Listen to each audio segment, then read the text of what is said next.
말씀대로 믿고 살고 누리는 올데이 큐티 배명 목사입니다. 오늘 큐티 본문은 마가복음 9장 11절에서 19절 말씀입니다.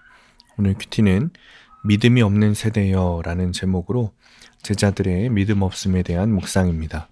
말씀 질문입니다. 왜 제자들에게 믿음이 없다고 하실까요?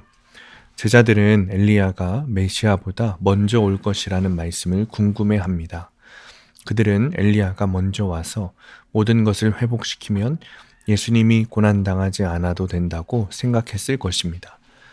이에 예수님은 회개를 외친 엘리야, 곧 세례 요한이 사람들에게 함부로 대우받아 목배임을 당한 것처럼 인자인 자신도 많은 고난을 받고 십자가에서 죽으실 것을 말씀하십니다.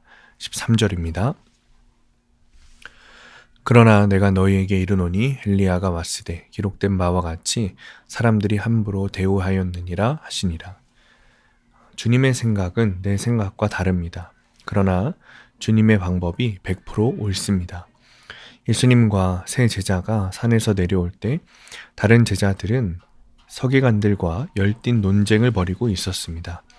한 사람이 귀신 들린 자기 아들을 제자들에게 데려왔지만 그들이 능히 고치지 못했다고 합니다. 고난 중에 주님을 찾아가 아뢰는 것이 치유의 시작입니다. 땅끝까지 내려가는 절박한 경험이 오히려 예수님을 찾게 하는 복인 것입니다. 그러므로 성도는 그 누구도 해결하지 못하는 두려운 상황에서 나와 함께 하시는 주님을 바라봐야 합니다. 제자들은 예수님 없이 자기들 힘으로는 아무것도 할 수 없음을 깨달았습니다.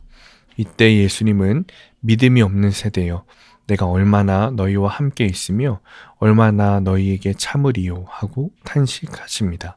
19절입니다. 대답하여 이르시되 믿음이 없는 세대여 내가 얼마나 너희와 함께 있으며 얼마나 너희에게 참으리요 그를 내게로 데려오라 하시매. 예수님은 세 제자를 데리고 산에 오르셨지만 다른 제자들과도 함께 계셨습니다. 하나님이 눈에 보이지 않고 느껴지지 않는 순간에도 우리에게는 기도할 수 있는 특권이 있습니다. 내 상황보다 크신 주님을 바라보며 기도해야 문제가 해결됩니다. 적용 질문입니다. 내가 고난을 겪지 않고 영광만 누리기 바라는 것은 무엇입니까? 두 번째, 세상에 둘러싸여 주님을 바라보지 못하게 하는 나의 불신앙은 무엇입니까? 오늘의 원포인트, 문제보다 크신 주님을 바라보아야 합니다. 주님은 문제보다 크십니다. 그 크신 주님이 나와 함께 하십니다. 우리가 바라보아야 할 것은 문제가 아니라 주님입니다. 그때 어떤 고난도 문제가 되지 않습니다. 오늘도 주님과 동행하며 함께 하시는 주님께 의지하는 하루 되시길 축복합니다. 기도하겠습니다. 주님, 늘 저와 함께 하시는 주님을 바라봅니다. 주님을 신뢰하지 못하며 염려했던 저를 용서하여 주옵소서. 주님을 신뢰하며 동행하시는 주님을 의지하는 자가 되게 하여 주옵소서. 예수님의 이름으로 기도합니다. 아멘. 오늘 큐티 말씀을 적용한 한 성도님의 큐티인 묵상 간증입니다.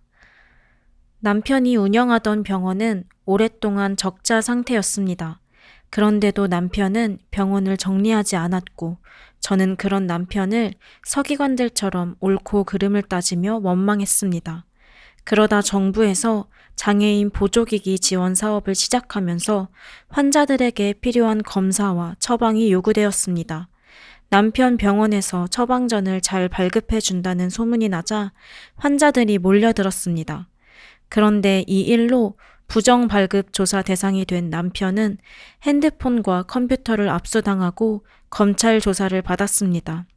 저 또한 참고인 조사를 받아야 했는데 교회 소그룹 브리더가 저를 경찰서까지 데려다 주면서 자신도 같은 일을 겪은 적이 있다며 눈물로 위로해 주었습니다. 그리고 소그룹 지체들은 저희 부부를 위해 한 마음으로 기도해 주었습니다. 그럼에도 막상 조사실에 들어가니 저는 금세 잘못될 것 같은 기분에 빠져 파리해졌습니다. 그곳에는 남편이 10년간 처방한 환자 목록이 쌓여 있었고 저는 그 엄청난 양에 놀랐습니다. 더욱이 사모님은 감옥에 가지 않고 가게 되면 원장님만 가세요 라는 수사관의 말에 정신이 혼미해졌습니다.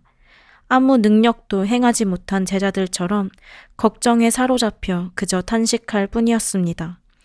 이후 공동체에서 말씀으로 양육을 받으며 남편의 구원보다 병원이 망해서 힘들면 어떡하나 하고 내 안위만 걱정하는 이기심을 회개하게 되었습니다.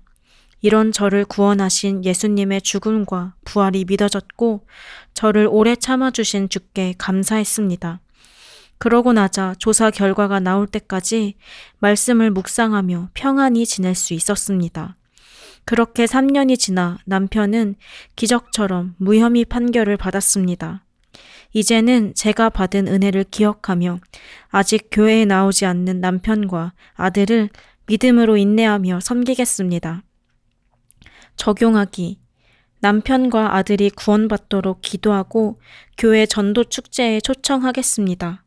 힘든 환경에 있는 지체들에게 제 간증을 나누고 기도 제목을 보면서 기도하겠습니다. 오늘도 말씀대로 믿고 살고 누리는 성도님들 되시기를 축복합니다.